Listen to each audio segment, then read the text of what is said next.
Dodd-Frank effects on real estate investing. Hi, I'm Phil Pustiowski with freedommentor.com. I'm a full-time real estate investor, mentor to investors all across America.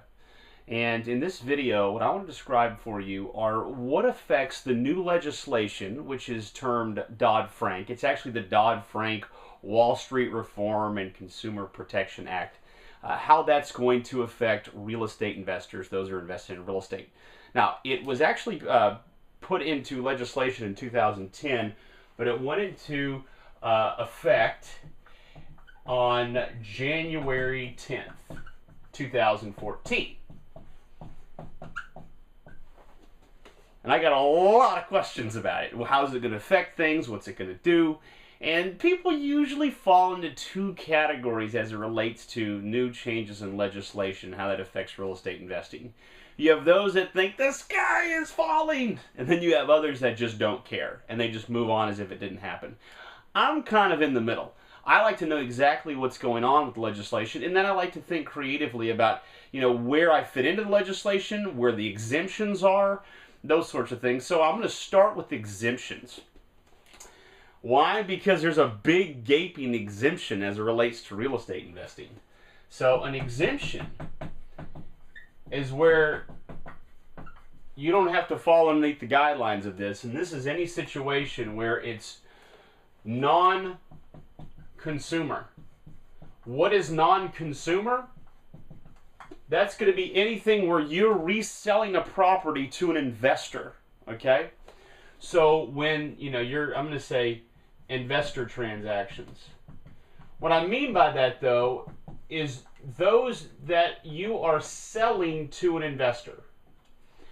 And in situations where you're buying from a homeowner, but you're an investor.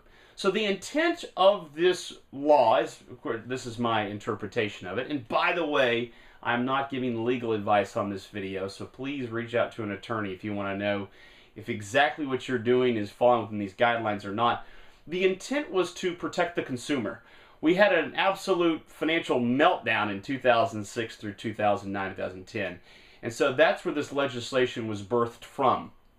And so it's geared toward consumers. And specifically, in many parts of the way it was written, it's focusing on the way the loan terms are and who can get a loan. So if you're not creating loans for the properties you're selling, which I'm going to get to in a moment, I don't ever do that, then in most cases this won't even affect you. So if you're flipping a property to an investor, this won't even, you won't even fit into the guidelines of this because it's non-consumer. Or if you're buying a property from a seller and you're doing owner financing, well, you're buying it as an investor. So once again, you're in that exemption. Does that make sense?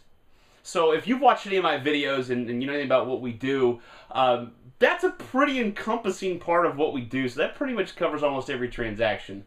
But there are a couple of transactions where consumers are involved where you might be originating a loan or a quasi-loan. So let's talk about that. And this is a big one, lease options. I actually call it, I call it a rent-to-own. But some people use that phrase. I call it a rent-to-own. When I'm selling properties, I usually sell them to the ultimate retail buyer who's getting a loan and they're going to cash me out. However, sometimes I will take over a property subject to the existing financing or maybe do an owner finance transaction where the seller becomes the bank. And in either of those cases, I may actually move somebody into the property on a rent-to-own basis, where what they're going to do is they're going to put down a down payment that's more than a rental deposit. So it's probably somewhere in the range of like $4,000 to $5,000, sometimes more if the property's nicer. But then they're also going to pay rent. Now, the way I set it up is I have two different agreements. One agreement is the lease. So one, I have the lease. And then two, I have this option agreement. Now, for the longest time, this idea of a lease option, well, first of all, in certain parts of the country, you do have to know the rules on that. Like Texas, there's certain rules, like you can't have longer than 6 months. Otherwise, what happens is it could be considered an installment sale for IRS purposes. But in most parts of the country, you can do a in as much as 3 year. I've always done 2-year lease options or rent to owns. So my lease is for 2 years, and they have an option to purchase for 2 years.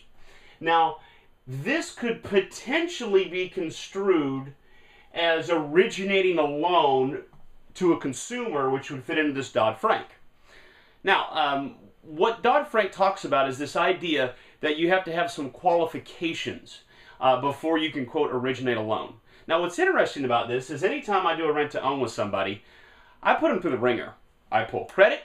I do job verification, like serious job verification.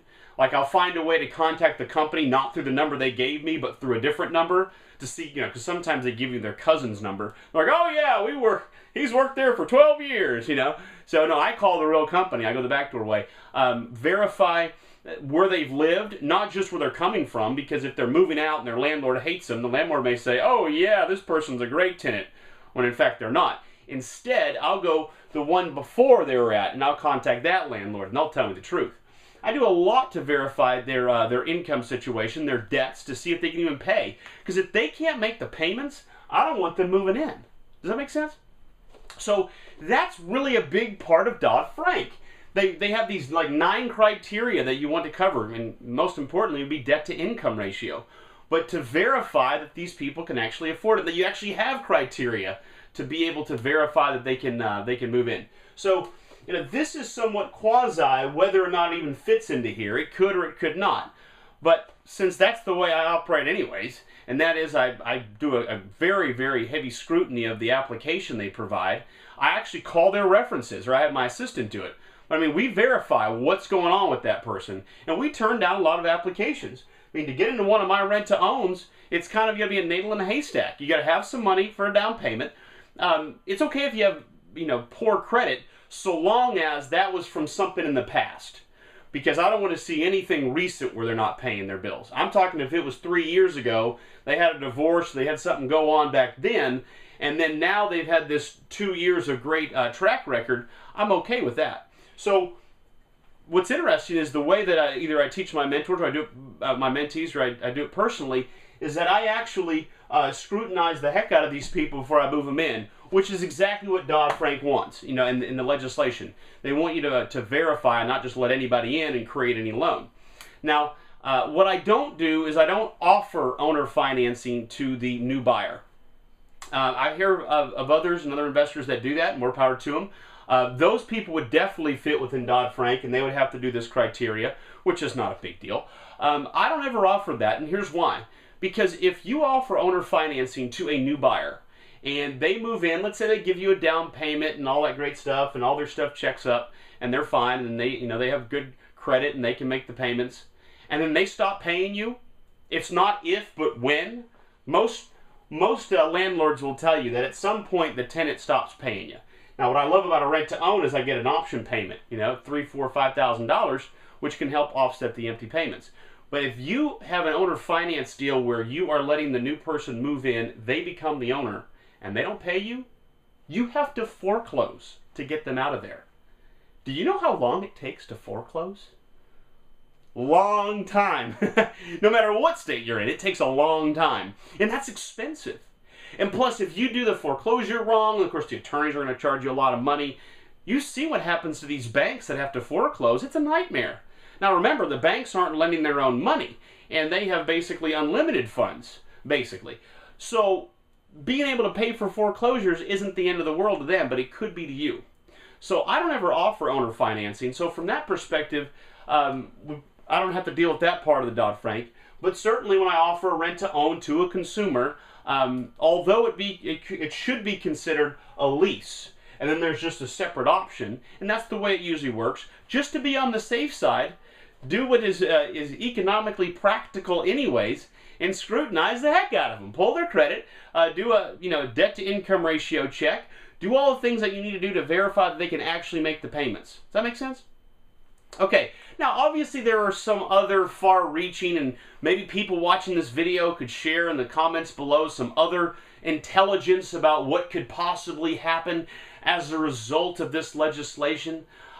such as making the foreclosure process longer, making it more difficult for people to get mortgages because now there's legislation that requires certain scrutiny, and all sorts of other potential guesses at what could happen. But that's what they are. They are guesses.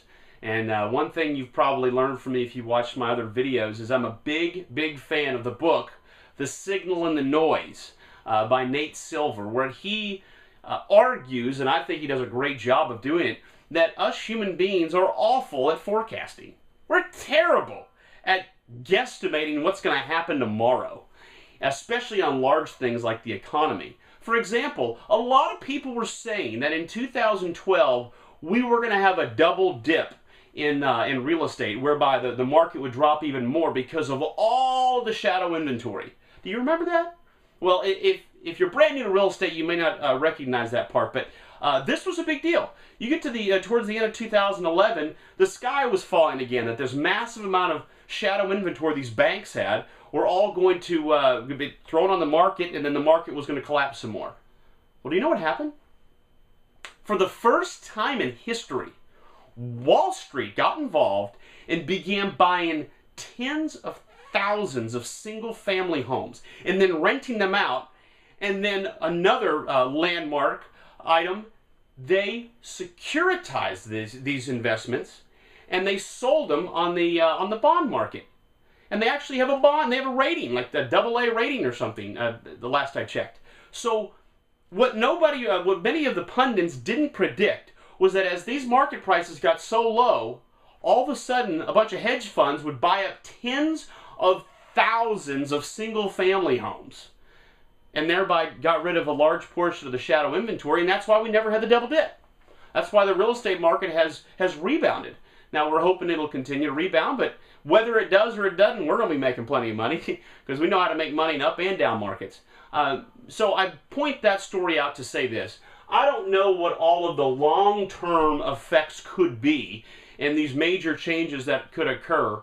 I do know, as it relates to on the granular level doing deals, be aware that if you're doing anything with a consumer and you're originating a loan, or in this case doing a rent-to-own, you want to make sure and evaluate that person, put them through a quote underwriting process. I've done that my entire investing career, though. I mean, my mentor showed me that. Never put somebody in a property that you don't fully know what their story is, because it can be a nightmare to get them out of there. It's a lot easier to get a tenant in the property than it is to get them out. So I hope this has helped give you a little bit of an understanding of the Dodd-Frank Act and how that can play a role to you as a real estate investor. As you can tell, it's not that big of a deal, but there are some details you may want to focus on, and some things that you may want to get a little more detailed about. And so you can search it online or talk to an attorney and they can give you a little bit more insight. But I think the key here is this. If you're dealing with investors, you don't have to worry about it at all. And for the most part, I'm selling these properties to buyers that are going to move in, and it's only when I'm dealing with a lease option that this even remotely comes up as an issue. And what's the other thing I taught you? Do not sell properties on owner financing to somebody else. Now, you can buy them from somebody with owner financing, but don't sell them, because boy, can it be a nightmare to have to foreclose on somebody. All right, well, I'm Phil Pustiowski with freedommentor.com. You can learn more about me on that website. You can also watch some more of these videos. I get a lot of great comments, and if you have more questions and comments, please put them just below here, and I try to get to those as quickly as I can. Once again, thanks so much for watching, and have a great day.